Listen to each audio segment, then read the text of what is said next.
신약성경 194면 사도행전 5장 17절에서 32절 말씀을 봉독해 드립니다.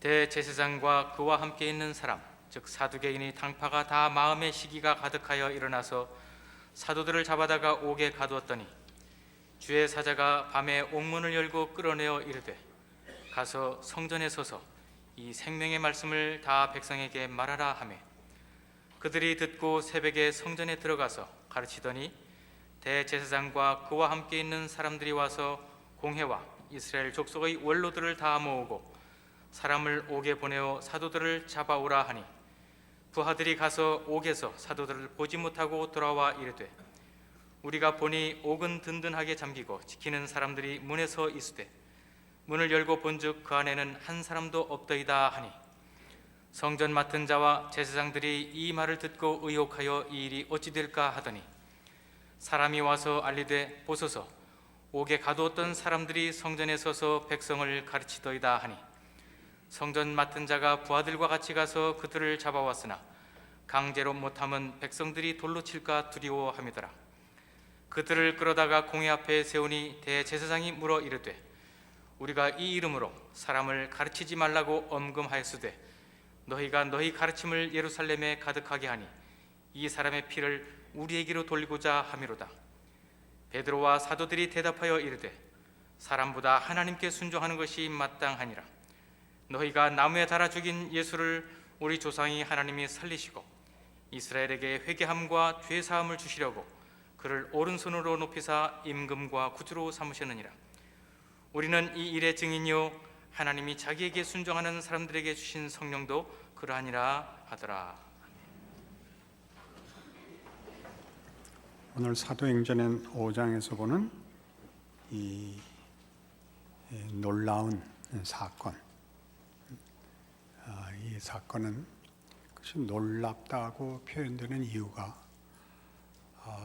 베드로와 요한이 성전 미문에 앉았던 안전뱅이를 예수의 이름으로 고친 결과로 생겼다는 면에서 놀라운 일인 것입니다. 그들이 행한 일은 놀라운 일이라고 표현할 때 기뻐할, 자랑할 놀라운 일이었는데 그 결과로 얻게 된 것은 부정적이고 곤란한 그 결과를 받게 했다는 차원에서 놀랍습니다. 우리 이 사도행전 5장의 마지막 부분을 보면 40절에 보듯이 그들이 옳게 여겨 사도들을 불러들여 채찍질하며 예수의 이름으로 말하는 것을 금하고 놓으니 사도들은 그 이름을 위하여 능력받는 일에 합당한 자로 여기심을 기뻐하면서 공회 앞을 떠났다, 이렇게 되어 있습니다. 위협하고 예수의 이름으로 무엇을 하지 마라, 예수를 증거하지도 말고 예수의 이름으로 뭘 하지 마라 라고 위협했을 뿐만 아니라 채찍질하여 놓아보냈고 초대교회 제자들은 그것을 기쁜 일로 받아들였다고 합니다. 그래서 이것이 오늘 우리가 이해해야 할 성경의 가르침이지요. 성전 미문에 앉았던 안전뱅이를 고칠 때 이렇게 우리가 좋아하는 성경의 선언이 있습니다. 은과 금은 내게 없거니와 내게 있는 것으로 네게 주노니 곧 나사렛 예수의 이름으로 일어나 걸으라 였죠. 거기도 이름이죠. 그리고 보시면 사도행전 4장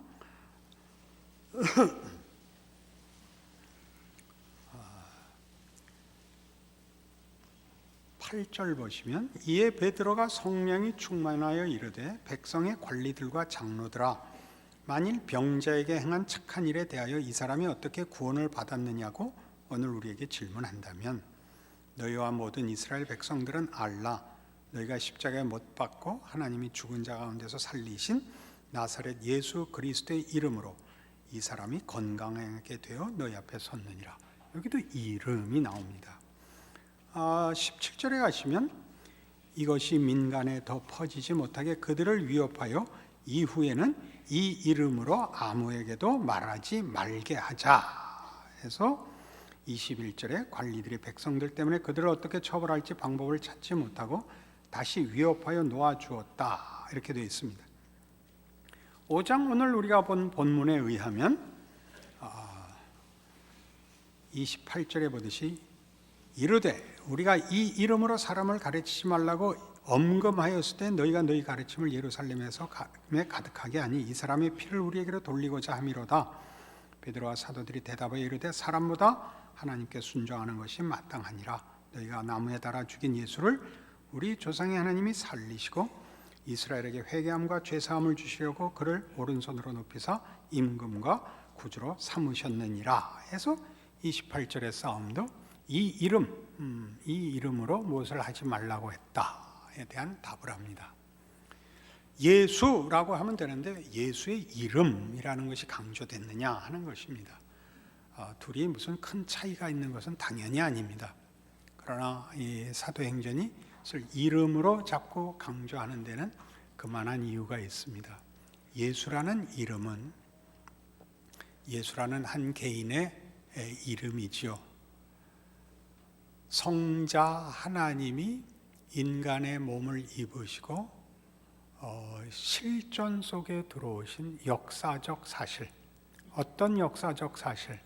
하나님이 그가 만드신 당신의 형상을 닮은 인류를 구원하기 위하여 우리가 도망간 자리까지 쫓아 들어오신 구체적 사실을 가르치는 이름이죠. 기독교 신앙은 다만 도에 관한 것도 아니고 소원에 관한 것도 아니고 다만 치성과 진심에 관한 것이 아니라 하나님의 의지에 관한 것입니다. 하나님의 어떠하심과 그 어떠하심이 가지는 하나님의 성실하심에 관한 증언입니다. 예수는 우리를 구원하기 위하여 찾아오신 하나님의 구체적인 역사요. 우리가 자초한 죽음의 자리까지 쫓아 들어오신 하나님의 열심입니다. 그래서 예수의 이름으로라고 할 때는 기독교가 가지는 신앙 고백의 가장 중요한 핵심이 하나님이 그 아들을 보내어 하나님을 배반하고 도망가 스스로 자초한 멸망의 자리에 있는 모든 인류를 향하여 하나님이 힘을 다하여 찾아 들어오시고 정성을 다하시고 능력과 진심으로 일하셨다라는 표이죠. 동시에 그것은 하나님이 하나님의 뜻을 이루심에 있어서 그가 가진 진심과 능력과 성의를 다 동원한 그것은 세상이 알고 있는 권력과 방법이 아니요. 구원할 그 백성들을 찾아오신 하나님을 거절하고 배반하고 그를 죽인 그 방법으로 하나님의 뜻을 이루신 하나님의 기적과 신비와 이해할 수 없는 은혜의 방법이라는 것이 예수의 이름에 묻어 있는 것입니다. 우리가 죽인 예수, 우리가 나무에 못 박아 죽인 예수로 하나님은 그 구원을 이루셨습니다. 제자들이 말하는 그래서 예수의 이름을 위하여 능력받는 일에 합당한 자로 여기심을 받았다는 이해는 다만 어떤 신앙적인 헌신과 비장함과 장렬함의 묘사가 아니라 하나님의 일하심의 신비를 이해한 기독교인들만이 해낼 수 있는 고백이 여기 선언되어 있는 것입니다. 이사야 53장을 보십시다. 구약성경 1033페이지입니다.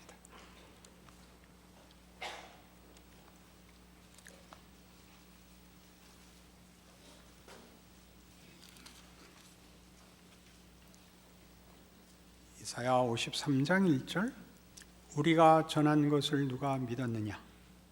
여호와의 팔이 누구에게 나타났느냐? 그는 주 앞에서 자라나기를 연한 순 같고 마른 땅에서 나온 뿌리 같아서 고운 모양도 없고 풍채도 없은즉 우리가 보기에 흠모할 만한 아름다운 것이 없도다. 그는 멸시를 받아 사람들에게 버림받았으며 간고를 많이 겪었으며 질고를 아는 자라. 마치 사람들이 그에게서 얼굴을 가리우는 것 같이 멸시를 당하였고 우리도 그를 귀히 여기지 아니하였도다. 놀라운 선언이죠. 메시아의 오심을 예언하는 중요한 구약의 예언서입니다. 많은 예언의 내용 속에 이사야 53장의 가치는 그가 메시아일 거라고 상상할 수 없는 모습으로 메시아가 오실 것이다. 하나님이 우리를 구원하실 것이라는 예상하는 모든 방법과 다른 하나님의 방법으로 그가 와서 일할 것이다 입니다. 우리의 전한 것을 누가 믿었느냐 이죠. 여호와의 팔이 누구에게 나타났느냐? 아니, 이분이 메시아라고, 이게 하나님의 뜻이라고 이해할 수 없는 것이죠. 그는 연한 순 같고 마른 땅에서 나온 뿌리 같아서 고운 모양도 없고 풍채도 없은즉 우리가 보기에 흠모할 만한 아름다운 것이 없도다. 하나님이 교회와 성도들을 불러 일하실 때 세상 앞에 예수 믿는 거 봐라 하고 자랑할 만한 것 안 주신다고 이해하셔야 됩니다. 여러분의 자녀가 성공하고 승리해야 하나님이 영광을 받으시지 않습니다. 그건 여러분이 생각하는 방식입니다. 예수님이 그렇게 나타나시지 않았습니다. 그래서 4절 보시면 그는 실로 우리의 질고를 지고 우리의 슬픔을 당하였거늘 우리는 생각하기를 그는 징벌을 받아 하나님께 맞으며 고난을 당한다 하였노라. 하나님이 버린 자라고 생각을 했대요. 하나님이 이렇게 일하실 리가 없다라고 생각했대요. 놀랍지요. 어느 시대나 교회는 그 자기가 존재하는 시대의 사회와 세상 앞에 도전을 받습니다. 세상이 가자는 길로 가자는 타협의 위협과 시험을 당하며 동시에 세상에게 인정을 받으라는 유혹을 받습니다. 우리가 사는 이 시대도 마찬가지라서 여러분 근저에 많이 듣고 경험하다시피 교회가 좀 잘해서 세상에서 욕을 안 먹었으면 좋겠다 이 생각을 가지는 것 너무나 당연한 일입니다. 여러분이 잘해도 욕은 먹게 되어 있습니다. 왜냐하면 기독교는 다른 무엇으로도 이해할 수 없는 것입니다. 교회가 도덕성에 있어서 완벽하면 세상이 지원해 주는 것 아니요. 세상이 사회적으로 쓸모 있다고 해서 호감을 가지는 것 아닙니다. 세상은 우리가 예수를 믿어 하나님의 자녀가 됐다는 말을 듣기가 싫은 곳입니다. 오늘 사도행전 5장에서 보다시피 그들을 이렇게 질색을 하는 당시의 권력자들은 다 예수가 싫은 겁니다. 하나님을 믿는 방식, 신앙을 가지는 방식에 있어서 하나님을 알고 하나님의 부름 앞에 순종할 마음이 없습니다. 그는 은혜를 입고 하나님과 크신 예수로 말미암는 구원과 화목과 교제로 들어가지 않고서는 알 수 없는 것들입니다. 그것이 세상이 그러는 거야 무슨 문제겠습니까만 바로 그 세상을 꺾지도 않고 그 세상을 항복시키거나 그 세상에 호감을 받는 방식이 아닌 식으로 하나님이 일한다는 게 우리에게 문제이지요. 능욕을 받게 되지요. 빌립보서 5장에 가보실까요? 빌립보서는 5장이 없습니다. 정말 빌립보서 2장에 가볼까요? 여러분 제 나이가 되어 보십시오. 1장 다음에 5장이 나옵니다. 신약성경 319페이지 빌립보서 2장 5절입니다. 이 5절이 그만 5장이 된 겁니다.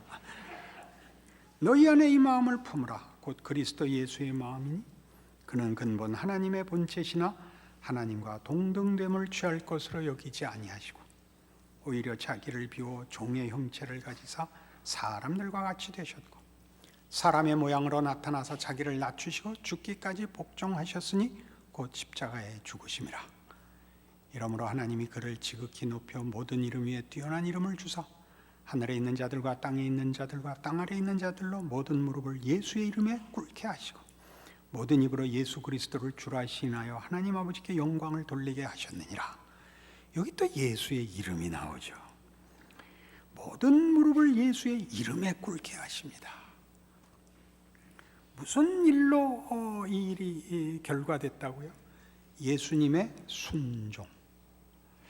예수님의 희생이라는 말이 그 자체로 성립합니다마는 이 희생과 순종을 약간 날카롭게 오늘 대조시키고 싶습니다. 희생이라는 말 속에는 내가 나의 권리를 포기한, 그래서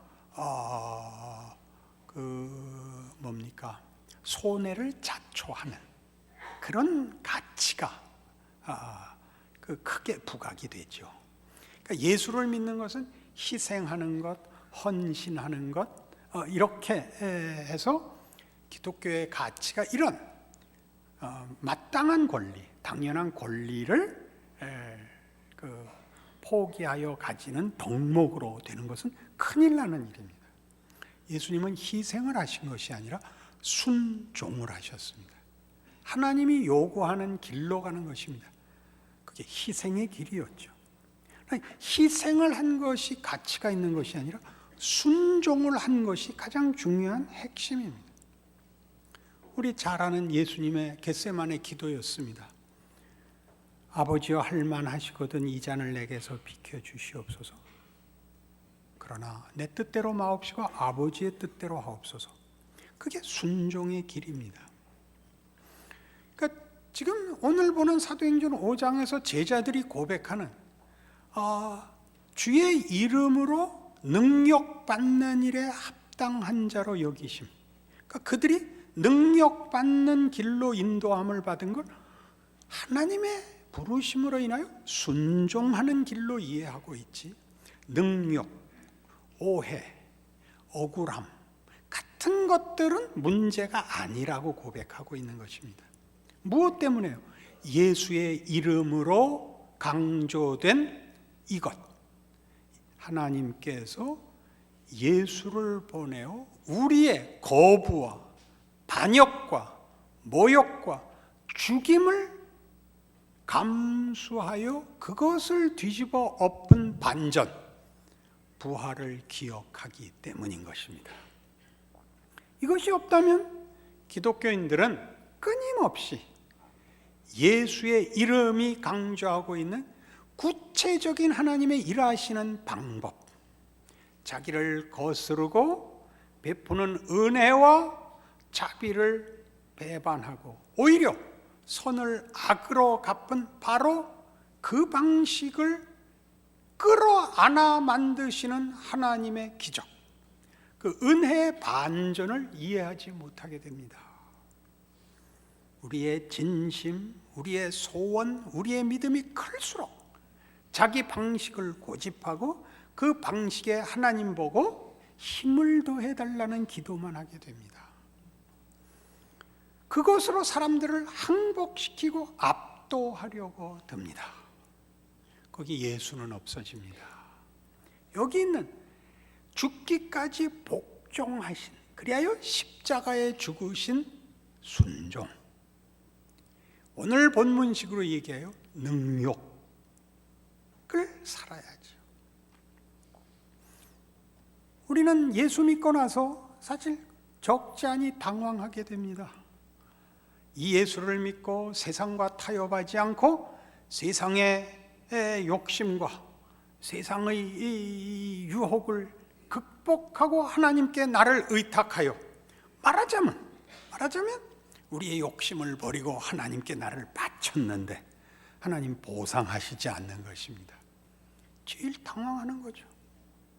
내가 나를 위하여 기도하는 것이 아니라 내 욕심과 영광을 포기하고 내가 사는 날 동안 내 인생과 내가 사는 곳에서 하나님의 영광을 드러내기를 소원하는데 하나님 아무 답이 없으십니다. 왜요? 예수님께서 걸으신 길이 그것 아니었기 때문이죠. 그가 모든 것을 포기하고 영광의 자리를 놓고 내려오셔서 예수님께 세상을 준 것이 아니라 세상이 자기의 죄와 권력으로 예수를 죽이는 자리에 하나님의 뜻을 따라 순종에 들어가 죽으셨죠. 예수님은 자살하지 않았다 강조하는 부분 아닙니까? 죽임을 당하셨습니다. 억울한 자리요, 능욕의 자리입니다. 오해받는 자리입니다. 그 길로 하나님이 전세를 역전시키는 하나님의 구원과 하나님의 뜻을 이루셨다는 사실이 부활이거든요. 그 부활을 만들어내는 예수의 이름을 인하여 그들은 능력받는 일이 이제 겁이 안 나는 것입니다. 뭐가 겁이 안 나죠?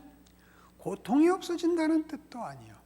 그렇게 해서 이렇게 씩씩해지고 남들이 놀랜다는 뜻도 아닙니다. 세상은 끝까지 예수가 누군지를 몰랐고 우리도 몰랐었습니다. 그러나 하나님은 그렇게 일하시기를 기뻐하십니다. 우리의 이해와 우리의 생각과 다릅니다. 그것을 받아들인 것이죠. 그러니 여러분들은 여러분에게 주어진 인생을 이제 예수 믿는 자로서 하나님의 인도하심을 구하고 순종하셔야 됩니다. 세상 사람들이 묻겠죠. 너는 이렇게 열심히 예수를 믿는데 뭐 나아진 게 하나도 없냐? 그러겠죠. 그럼 여러분 할 말도 없고 분하고 하나님 앞에 와서 이렇게 기도할 수 있습니다. 하나님, 저까지 거 하나 오해받는 건 상관이 없죠. 하나님의 이름이 더럽혀지는 데는 제가 못 참겠습니다. 그렇게 안 하셨다니까 자꾸 그래요. 내가 만일 하나님의 아들이어든 내려와 보라의 한 답이 아버지여 저들을 사하소서 저들이 자기가 하는 일을 알지 못하나이다. 예수님만 입 밖에 내는 거고 우린 내면 안 되는 겁니다. 하나님 이렇게 살면 아무것도 안 됩니다. 그 방식으로 하나님이 일하신다. 주 예수의 이름으로 허락한 구원, 다른 이름을 주신 적이 없는 이름이라니까요. 그니 그냥 죽으세요. 죽으면 끝이, 부활이 있다니까요. 그냥 죽어버리세요. 병신이 되세요. 각오하지 마세요. 각오는 꼭 거기가 끝이에요. 각오한 것이, 그러니까 혈서를 쓰죠. 혈서를 쓰지 말라니까. 순결한 장렬하게 죽는 게 아니에요. 병신이 돼서 죽는 거예요. 너희가 하나님을 믿고 이렇게 해서 고문도 당하고 죽는데 네가 믿는 하나님은 가만히 계시냐? 그걸 감수하는 거예요. 죽어나가는 거예요. 아무것도 아닌 것 같이, 그가 믿는 하나님이 없는 것 같이, 저가 스스로 속아서 저 자리에 온 것 같이 그렇게 가는 길이지요. 싫죠? 싫습니다. 그러나 그게 명예요, 기적이라는 걸 초대교회가 알았고 그 유산 속에 오늘 우리가 있는 것입니다. 그것이 얼마나 큰 힘인가는 여러분과 내가 예수를 믿고 있잖아요. 여러분이 아우성치는 그 모든 기도에 하나님이 한 번도 답을 안 주셨는데 놓을 수가 없잖아요. 그죠? 안 믿을 거예요? 어? 안 믿을 거냐고. 저희 선배 중에 믿음이 좋았던 선배가 몇 분 있습니다. 제가 자라난 교회 선배들인데, 사실 대학교 다니고 졸업하고 하는 그 20대 무렵에 신앙을 갖고 있는 사람들은 드뭅니다. 방황기입니다. 좋은 믿음을 가졌던 선배들이었는데 그 같이들 열심히 모여 기도하는 한 4-5명의 회원들이 있었습니다. 어느 날 함께 기도하던 중에 그 중에 한 사람이 신유의 은사를 받은 걸 알게 됐습니다. 기도하면 병이 낫는 거예요. 나머지 사람들 중에 적지 않은 시험이 든 거예요. 같이 열심을 냈는데 왜? 저 친구한테는 하나님이 함께 하시는 표를 주고 우리는 안 줬는가가 됐죠. 그래서 이 공격을 한 겁니다. 네가 받은 능력은 하나님께서 주신 것이 아니라 사탄의 능력이라, 이렇게 됐어요. 당황했죠. 근데 아무리 확인을 하려도 긴가민가한 거예요. 하나님한테 물어도 답을 안 주시고, 하나님이 주신 겁니까? 아니면 악한 영의 장난입니까? 답이 안 돼서 2년을 고민했어요. 그래서 완전히 사람이 마르고 체중이 12kg까지 줄고, 12kg가 준 건가? 12kg까지 됐나? 완전히 사경을 헤맬 즈음에 성경을 보던 중에 요나서 2장 4절을 보게 됐어요. 내가 주의 목전에서 쫓겨났을지라도 다시 주의 전을 바라보겠다 하였나이다 라는 요나 선지자가 물고기 뱃속에서 하는 회개를 들었어요. 현대어로 제가 번안을 하지요. 어느 날 여러분이 하나님, 신자답게 살기를 원합니다. 쓸모있기를 원합니다. 힘을 주시고 이 시대에 빛이요 소금이 되게 하옵소서. 그러고 있는데 갑자기 이렇게 밝은 빛이 비치더니 천사가 내려와서 아무개야, 내가 네 기도를 듣고 미안해서 찾아왔다. 사실 나는 너를 택하지 않았다. 너는 죽으면 지옥 가게 돼 있는데 내가 하도 정성스럽게 신앙생활을 해서 내가 살아있는 동안이라도 잘 살라고 가르쳐 주라고 왔다. 그러면 어떡할래요? 그럼 안 믿을 거예요? 여러분이 이해관계와 다른 모든 조건을 떠나서 예수를 믿고 있다는 걸 아세요? 여러분의 선택이기 이전에 붙잡혀 있다는 걸 아세요?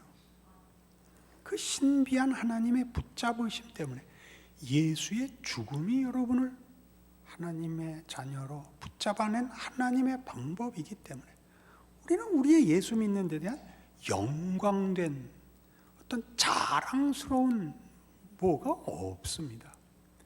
어쩌다 이렇게 됐는지 모르게 붙잡혀 와 있습니다. 거기에다 대고 이제 오늘 말씀하는 겁니다. 내가 하는 일을, 내가 하는 방식을 알겠느냐? 내가 어떻게 사망을 뒤집어 거기서 생명을 다시 만들어내는 줄 알겠느냐? 나에게는 능치 못할 일이 없단다. 내가 베푸는 것은 은혜요, 자비요, 긍휼이요, 용서요, 구원이요, 능력이란다. 왜 네가 내 편을 들고 날 도우려고 하느냐? 내가 내 아들을 보내 어떻게 일했는지 내가 그렇게 분명하게 세상 역사와 성경 속에 밝혀놓지 않았느냐? 너 뭘 두려워하냐? 이거죠. 그래서 고린도후서 4장으로 갑니다.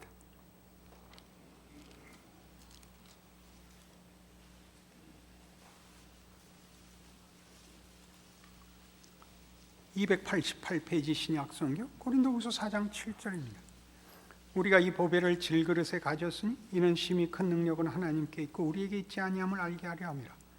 우리가 사방으로 우겨쌈을 당하여도 쌓이지 아니하며 답답한 일을 당하여도 낙심하지 아니하며 박해를 받아도 버림받지 아니하며 거꾸러뜨림을 당하여도 망하지 아니하고 우리가 항상 예수의 죽음을 몸에 짊어지면 예수의 생명이 또한 우리 몸에 나타나게 하려 함이라. 우리 살아있는 자가 항상 예수를 위하여 죽음에 넘겨지면 예수의 생명이 또한 우리 죽을 육체에 나타나게 하려 함이라. 그런즉 사망은 우리 안에서 역사하고 생명은 너희 안에서 역사하느니라.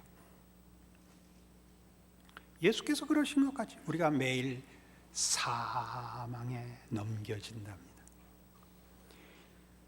이렇게 하면 뭐 예수 믿는 건 고사하고 하루를 살기도 바쁜데 하나님 어떻게 하라는 겁니까? 제가 대신 대답을 하죠. 죽으라는 거다. 쌀이 떨어졌습니다. 굶어라. 병이 났습니다. 아파라. 아니 이래갖고 뭐라, 내가 한다 두고 봐라. 그 싸움을 하는 거죠. 조금 극단적으로 얘기했습니다. 우리는 살기 위하여 발버둥을 쳐야 됩니다. 그건 우리의 기본적인 책임입니다. 그게 전부는 아닙니다. 존재하기 위하여 발버둥을 치는 것이 아니라 생명이 그 위협 앞에서 발버둥을 쳐야 됩니다. 먹고 살고 하루를 버티기 위한 우리의 가장 기본적인 책임을, 성의를, 노력을 해야 합니다. 그러나 그것이 가지는 우리가 볼 때 허탈함, 그 억울함, 그 낙심은 아니라는 겁니다. 그걸로 내가 한다. 그걸로 내가 한다. 이게 오늘의 사도행전 5장의 선언입니다. 제자들은 주의 이름을 인하여 능력받는 일에 합당한 자로 여김을 기뻐하면서 물러나오는 것입니다. 이것을 믿지 못하면 우리는 신앙의 진위를 확인하는 일에 전생애를 소진하게 됩니다. 과연 하나님이 내 하나님이 맞는가? 내 인생에 쓸모가 있긴 있는 건가? 이게 뭔가? 여기에 붙잡혀 있지 마십시오. 우리에게 넘겨진 기독교는 나라가 가르친 것도 아니고 무슨 훌륭한 사람들이 가르친 것이 아니고 죽어 넘어간 사람들에 의해서 전달되었습니다. 신기한 일입니다. 신기한 일입니다. 그것이 오늘날 우리가 기억해야 하는 신자의 자기 정체성과 인생과 현실을 사는 현장에 대한 하나님의 함께 하심에 대한 이해입니다. 이 승리를 하십시오. 이 믿음을 가지십시오. 나라와 사회와 무슨 교육, 교회까지도 여러분을 대신하여 여러분이 이 고민과 이 고난과 이 갈등을 겪지 않는 조건 속에서 살기를 바라지 마십시오. 그런 것은 약속되어 있지 않습니다. 여러분이 처한 자리는 하나님이 정한, 붙드시고 요구하시는 십자가의 길입니다. 그 길에서 예수님에게서 부활의 승리를 만드신 그 능력으로 여러분을 통하여 하나님은 생명을 만드실 것이요, 주 예수의 이름 앞에 모든 무릎을 결국 꿇게 하실 것입니다. 그 힘있는 신앙의 승리가 여러분들에게 허락되어 있는 것을 아는 감사로 사도행전 5장에 나오는 제자들의 고백에 동참하시는 오늘의 말씀이기를 바랍니다. 기도하십시다. 하나님 아버지, 하나님의 자녀라는 이름으로 사는 귀함과 자랑과 능력과 그 기이함을 기억하게 하여 주시옵소서. 우리의 헌신과 희생과 소원 속에 일하시는 것보다 크게 하나님의 뜻과 하나님의 기적과 하나님의 성실하심과 하나님의 거룩하심으로 일하고 계시고 우리에게 그 일에 동참토록 부르고 있는 우리 각자의 자리요 인생인 줄 알게 하시옵소서. 저 제자들에게 허락한 주의 이름을 위하여 능력 받는 일에 합당한 자로 여김을 받았다는 말씀을 아멘으로 받게 하시옵소서.